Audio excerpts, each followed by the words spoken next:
J Hope एक बार check कर लो, मेरा कोई शेड्यूल तो नहीं बचा। अगर बचा होगा तो हम उसे पूरा करके जल्दी से यहाँ से निकलते हैं। बहुत रात हो गई है। नो सर, हमारे ऑलमोस्ट सारे शेड्यूल पूरे हो ही चुके हैं। अब हमें निकलना चाहिए। मैं जाके कार निकालता हूँ, आप तब तक बाहर आ जाइए। Okay, you go. हाँ, आज मौसम कितना अच्छा है, लेकिन ये वर्क। निकलो निकलो जल्दी, तुम यहाँ से। किसी जॉब के काबिल नहीं हो तुम लोग। एक बार तुम जैसे लोगों को सर पे चढ़ा लिया तो बार बार सर पे चढ़ के नाचते हो। निकलो जल्दी यहाँ से। सर प्लीज सर, मैं आपसे प्रॉमिस करती हूँ, मैं आपका सारा पैसा चुका दूंगी सर। अगर आपने मुझे यहाँ से निकाल दिया तो मैं और मेरा बच्चा हम कहाँ जाएंगे सर। मैंने यहाँ पर तुम्हारा और तुम्हारे बच्चे का ठेका लेकर नहीं रखा, और तुम लोग यहाँ से कहाँ जाओगे वो तुम्हारी प्रॉब्लम है। None of my business. अब निकलो यहाँ से। You are fired. आप ऐसा कैसे कह सकते हैं सर? मैं आपके यहाँ कितने सालों से काम कर रही हूँ। अगर आपने मुझे यहाँ से अभी निकाल दिया तो मैं और मेरा बच्चा, मेरी मॉम, हम सब अभी कहाँ जाएंगे सर? मैं उन्हें इतनी रात को लेकर कहाँ जाऊँगी सर?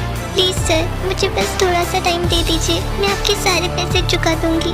प्लीज़ सर, मैं आपके सामने हाथ जोड़ती हूँ, मैं पूरी कोशिश करूँगी, पर प्लीज़ आप मुझे यहाँ से मत निकालिए सर। मैं इतनी रात को उन्हें लेके कहाँ जाऊँ सर? आप मुझे बस थोड़ा सा टाइम दे दीजिए सर, प्लीज़ सर।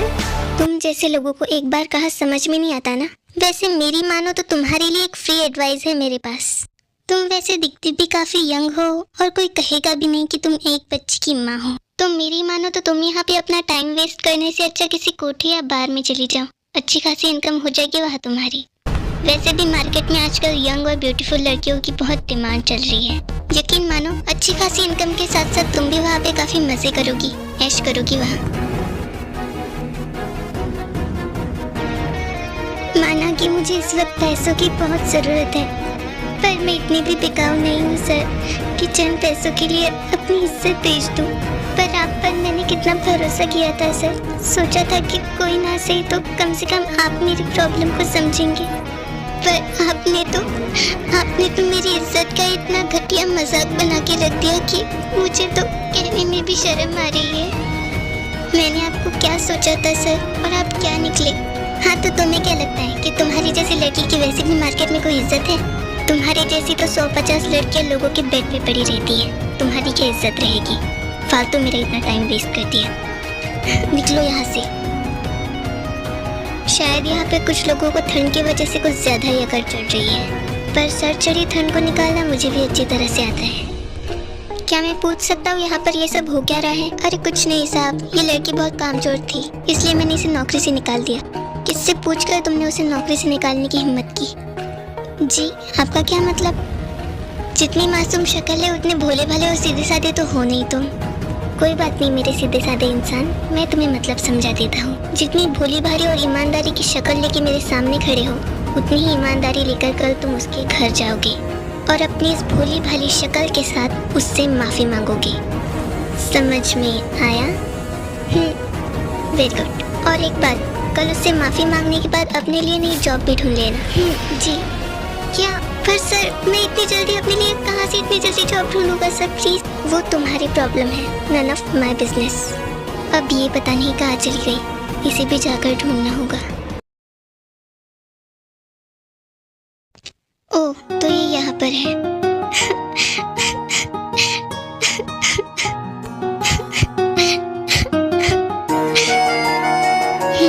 अब इसे कैसे चुप करवाऊं? कितनी मुश्किलों से तो ये हंसती है। क्या करूं? लो, खुशियाँ तो खुद तुम्हें ढूंढते हुए यहाँ पे आ गई है, बस तुम ही उन पे ध्यान नहीं दे पा रही हो। कोई बात नहीं, मैं हूं ना यहाँ तुम्हारी खुशियों का ख्याल रखने। शायद मेरी तरह कुदरत को भी यही मंजूर है कि मैं ही तुम्हारी हंसी की वजह बनूं, तभी तो इतने सारे जुगनू मेरी मदद के लिए चले आए।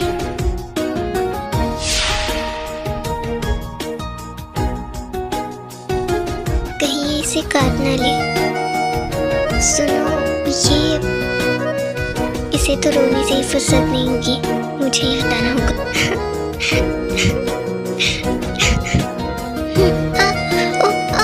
संभाल कर। ओह, पकड़ लिया। ये यहाँ क्या कर रहे हैं? तुम्हारे लिए तुम्हारी खुशियाँ लाना कितना पेनफुल है। लेकिन सच कहूँ तो तुम्हारी खुशी से बढ़कर कुछ नहीं। भीगी हुई सी नम आंखें ये तेरी, बिखरे हुए से ये जो तेरे बाल हैं, है दिल को छूने के लिए ये काफी मगर क्यों नजर आते इनमें लाखों सवाल हैं। है दिल में तेरी एक अजीब सी खामोशी जो नजर आती तेरी आंखों में हर बार है तेरी सादगी में कुछ ऐसी बात कि तुझ में नजर आती वो हर बार है।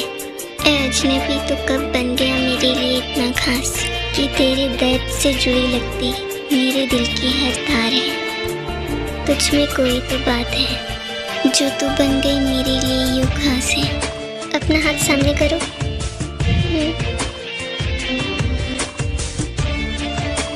लो संभालो तुम्हारी खुशी, ध्यान से कहीं तुम्हारी खुशी उड़ ना जाए।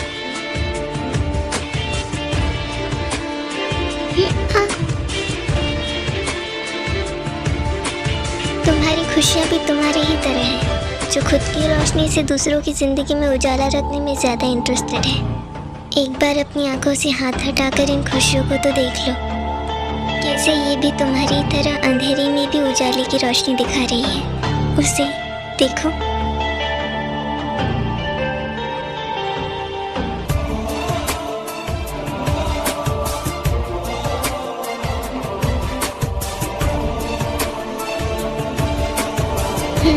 पर मेरी जिंदगी में ना तो इन खुशियों के मायने हैं, ना ही इस रोशनी के, क्योंकि ना मैं किसी को खुशियाँ दे सकती हूँ, ना ही किसी की जिंदगी में रोशनी ला सकती हूँ। जो खुद ही अपने आप में खुशी हो, उसे दूसरों की जिंदगी में खुशियाँ लाने के लिए किसी मायने की ज़रूरत नहीं। जो खुद ही अपने आप में एक उजाला हो, उसे दूसरों की ज़िंदगी रोशन करने के लिए किसी रोशनी की ज़रूरत नहीं। आप मुझसे कहना क्या चाहते हैं? ज़्यादा कुछ नहीं, बस अपनी खुशियों पे ध्यान दो। मुस्कुराना बहुत कम आता है तुम्हें, ज़रा अपनी खुशियों पे ध्यान दिया करो। ज़्यादा ज़रूरत है तुम्हें उसकी। जिसे ज़िंदगी ने बस पहले रुलाना सिखाया, उसे खुशियों का मतलब क्या पता होगा। जी, पर दुनिया में कुछ ऐसे भी लोग होते हैं जो अपने गम को साइड रखकर अपनी खुशियों पे ज़्यादा ध्यान देते हैं, जिनमें से एक आपको बनने की ज़्यादा ज़रूरत है। लो, तुम तो अब भी चुप हो। कोई बात नहीं, मैं तुम्हें एक जोक सुनाता हूँ। एक्चुअली जोक नहीं, मैं तुम्हें एक रैप ही बना के सुना देता हूँ, जिससे तुम्हारा भी थोड़ा मूड रिफ्रेश हो जाएगा और मेरी भी थोड़ी गले की प्रैक्टिस हो जाएगी। ओके, तो मैं शुरू कर रहा हूँ, ठीक है। चंदू के चाचा ने चंदू की चाची को चांदनी रात में चांदी की चम्मच से चंदू की चाची को चटनी चटाई। कैसा था?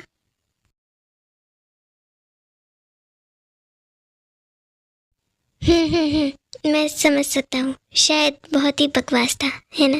कुछ नहीं हो सकता, बहुत बकवास आइडिया था।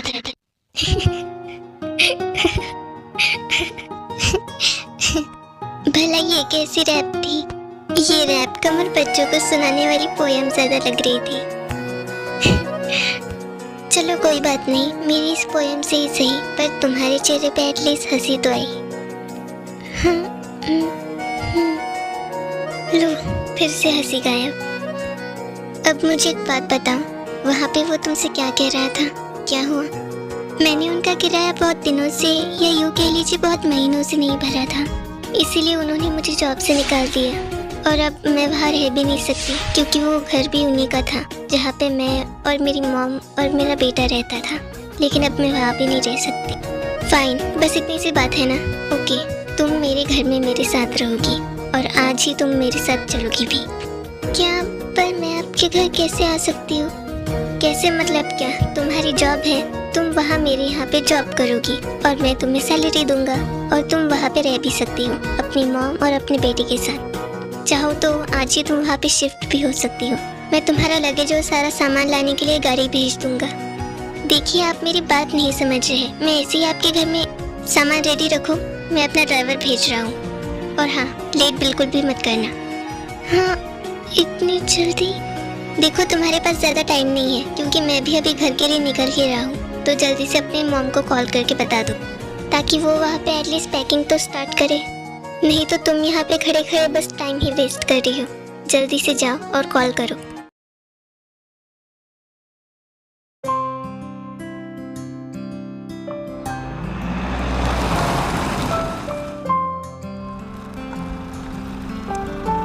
मैम हम लोग पहुंच गए हैं।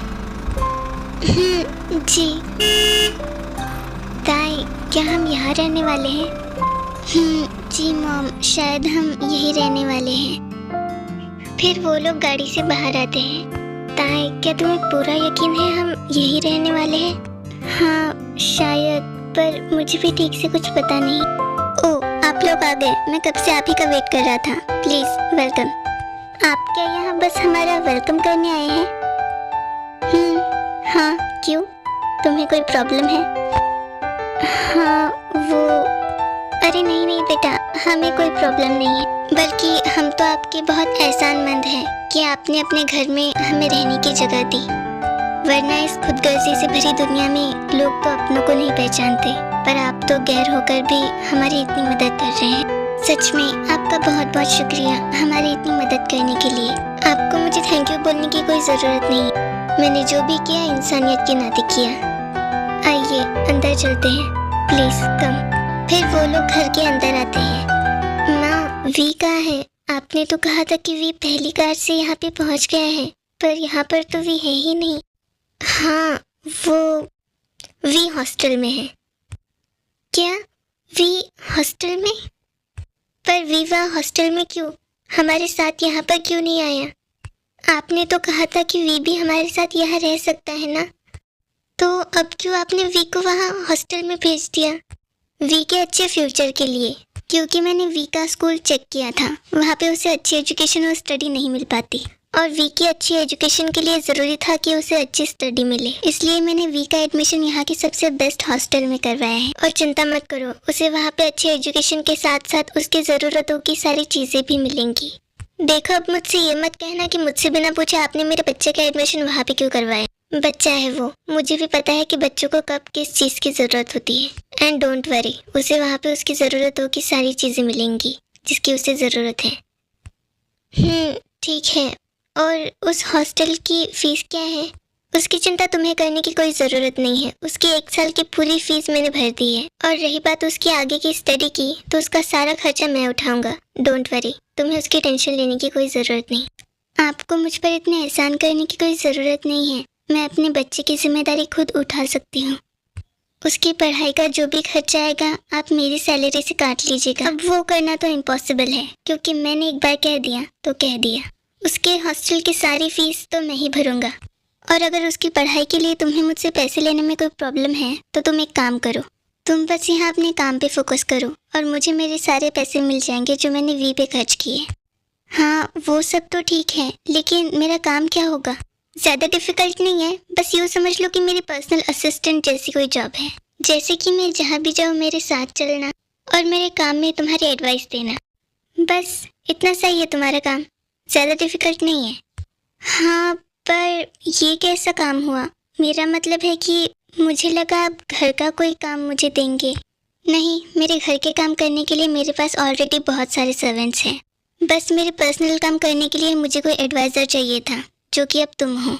और कल ही मेरी एक अदर कंट्रीज़ के साथ डील भी है जिसमें तुम भी मेरे साथ चलोगी।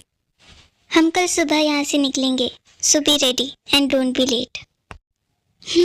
जी ठीक है, मैं तैयार रहूँगी। Are we like, share, comment and subscribe to this channel.